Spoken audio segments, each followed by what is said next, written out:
رمضان کے بعد کون سے مہینے کا ہے؟ محرم کا ہے. تو آپ محرم میں روزے زیادہ رکھیں. دو ہی فضیلتیں ہیں, حرمت والا مہینہ, روزے رکھنا چاہتے. آپ جو بھی کرنا چاہیں ان دونوں میں سے کریں, یہی آپ کی تیاری ہو. یہ عاشورہ تو وہ ایک دن ہے جو ایک کسی فضیلت کے تحت اس کو فضیلت ملی ہے, جو آپ صلی اللہ علیہ وسلم کو بتایا, لیکن اس کی کوئی خاص وہ ہم نہیں کریں گے, مطلب اس کو محرم کے روزوں کے اندر وہ بھی انکلوڈڈ ہو گیا.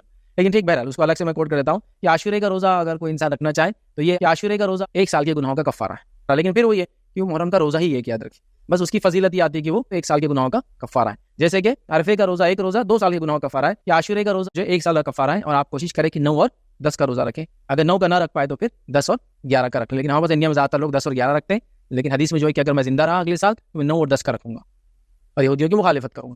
9-10 زیادہ بیٹر ہے. 9-10 نہ ہو تو پھر 10-11 آپ یہ بھی کر سکتے ہیں, ٹھیک ہے. تو لہٰذا پھر روزہ رکھ لیں. تیسرا کہہ سکتا ہوں روزے کے اندر ایک خاص روزہ آپ محرم کے اندر یہ کر سکتے ہیں, اور کوئی اس کی یاد رکھیے ایک مخصوص فضیلت نہیں آتی, اور وہ بھی جو فضیلت ہے وہ کسی اور واقعے کے اوپر ہے, یاد رکھیے. اور واقعہ ہم سب جانتے ہیں, اللہ تعالیٰ نے جو ہے موسیٰ علیہ السلام کو کامیابی تھی 30 روز, اور بنی اسرائیل جو نجات پائی تھی, تو موسیٰ علیہ السلام نے روزہ رکھا تھا, اور یہودی اس ٹائم میں روزہ رکھتے تھے شکرانے کا. اللہ کے رسول نے کہا یہ ہم موسیٰ پہ زیادہ حق رکھتے ہیں یہودیوں سے, لہٰذا ہم بھی روزہ رکھیں گے, لیکن ان کی مخالفت میں 1 نہیں 2 روزہ رکھیں گے. وہ 10 کا 1 رکھتے تھے, آپ 9 اور 10 یا 10 اور 11, پھر آپ 9 کا نہ رکھ سکے تو 11 کا بھی آپ رکھ سکتے.